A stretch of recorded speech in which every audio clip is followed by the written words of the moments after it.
I want to tell you today about the top 5 things that you absolutely have to do while you're here in Costa Rica. Hey guys, welcome back to the channel. I hope you're all doing super well. I'm Emma if you don't know me yet, and this channel is all about Costa Rica. I basically share information and tips about travel and living in Costa Rica. I also do occasional vlogs, so if you're interested in that, please do subscribe to the channel. I'd love to see you guys here more often. Also, if you don't mind giving the video a like, that would be great so that YouTube would help to push it out to more people who might be interested. Thanks so much, guys. So Costa Rica has basically been claimed as the #1 travel destination for 2024, which is pretty crazy, but I'm not surprised because it's been quite popular and increasingly getting more popular over the years. So I'm sure there's a lot of people who are making their plans, or at least thinking about it, to come down here at some point, if not this year, in the following years. And I want to tell you today about the top 5 things that you absolutely have to do while you're here in Costa Rica. So the first thing that you guys should definitely consider doing when you're coming to Costa Rica is going to visit a waterfall. There are so many all across the country, basically just because there's so many mountains and it rains a lot. So that inherently means waterfalls.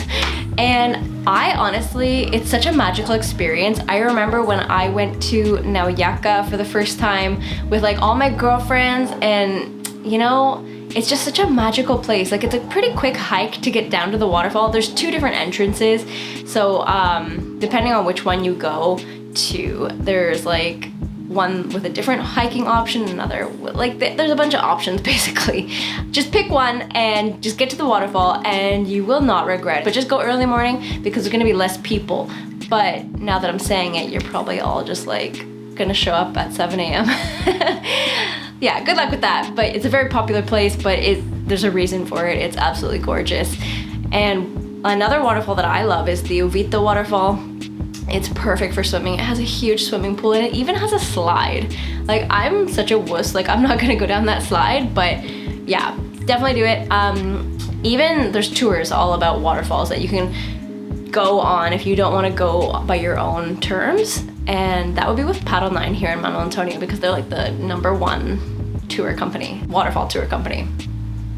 Get your adrenaline on, guys.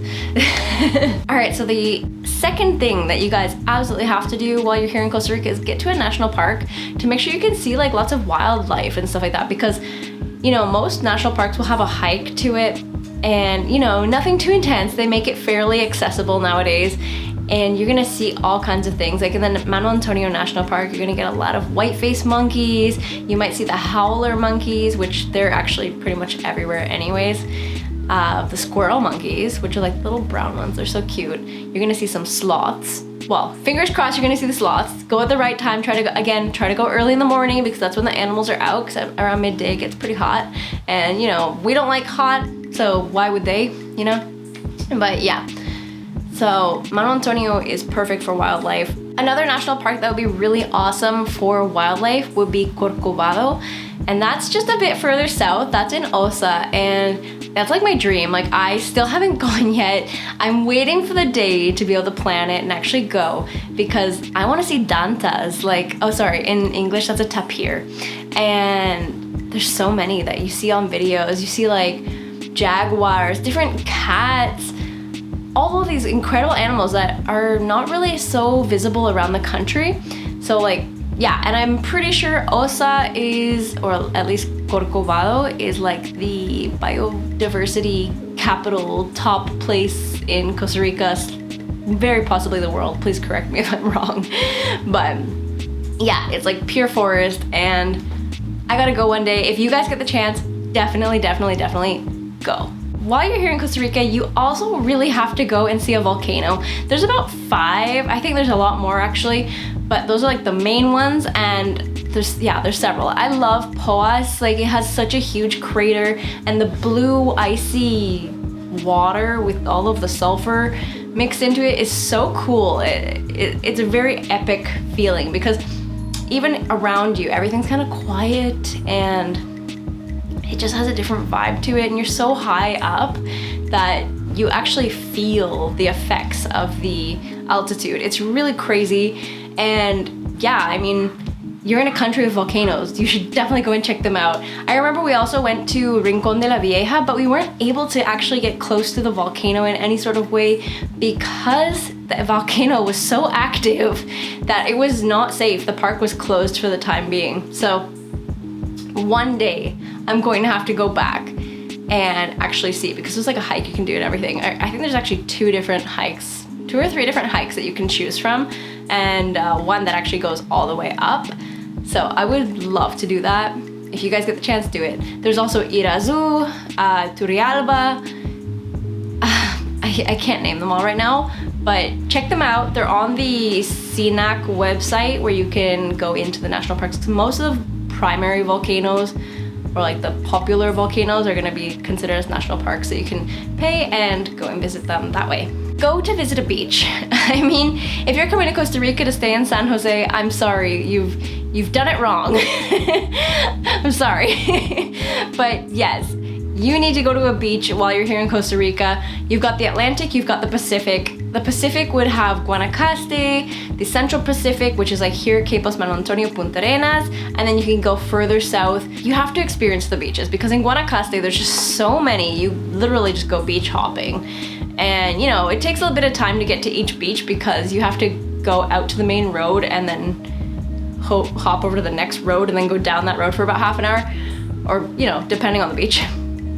But yeah, beaches in Guanacaste are incredible. There's so many and they're so beautiful, and the weather's a little bit nicer there at certain times of the year. There's a little less rain, well, to an extent, in comparison to here in Capos, right? And here in Capos, Manuel Antonio, it's very lush because it does get a little bit more rain at times. We're just heading into the high season now, and the high season is basically summer for us. I don't know if you can tell, but I'm already like, it's very hot and very sunny, and it just seems to not rain anymore. So yeah, but that's perfect for going to the beach. You get beautiful sunsets. The monkeys will actually come and visit you right at the beach and rummage through your bags. So be careful with that. You know, you can also go to the Caribbean side, which is like Puerto Limon, and all that area, and I would love to go. Like Corcovado, I'm waiting for the chance to go to the Caribbean side of Costa Rica, because I've heard that the beaches are gorgeous. And yeah, I'm waiting my turn, guys. I'm waiting my turn, but eventually I will, and I will show you it all. But if you guys have experiences, put it down in the comments and let us know how it went for you guys on the Caribbean side, if the beaches are beautiful or not. All right, guys, so the final thing that I'm gonna say that you must do while you're here in Costa Rica is go for a hike through the forest, because this gives you kind of a whole different level of what it's like in Costa Rica, and you get to walk through some of the forests that are very much primal, and you see so much more wildlife. Yes, it's better to go with a guide, just in case you might not know where to step, where not to touch, and the last thing you want to do is run into a snake that's hiding under some leaves or something like that. So be extra careful, but definitely do it, because it takes you to a whole different world. You feel like you're really truly in Costa Rica because you're walking through this forest where you can't see anything except trees and plants and bugs. But it's really cool, and you feel like you're almost in like some mystical fantasy movie or something like that. It's beautiful. Some of my favorite hikes that I've done were the hike that I did when I went to Rincón de la Vieja. That was one of the most cool hikes that I've ever done, because it really was the primary forest and it was beautiful. I remember we even saw footprints of a tapir, and I'm like, really? Is that really a thing? And the guide said yes. So, you know, or no, it wasn't even footprints, it was a nest. It was like somewhere they were laying down. That's what it was. And it's just so cool because you get to see the reality of things and you're away from everybody and everything. So yeah, very cool. And then you'll probably also stumble across a few waterfalls or maybe some like streams. It's really pretty. Some other hikes that are really cool that are not too far out would be at the Rainmaker. There's a lot of waterfalls there. There's even hanging bridges, so it's maybe not quite so much right out in the nature, but if you don't want that level of independence in the wild, that would be a great option, going to Rainmaker. or even the Retomai hike in Quepos there is. And this one, it's better to go with a guide because there's a very specific path that you have to kind of follow. But it's really cool because you get the best views from like the highest points of the coast, looking down over the ocean, and you see wildlife along the way. You have to grab onto tree roots to kind of climb up. It's a very interesting experience. It's challenging, but it's definitely worth it.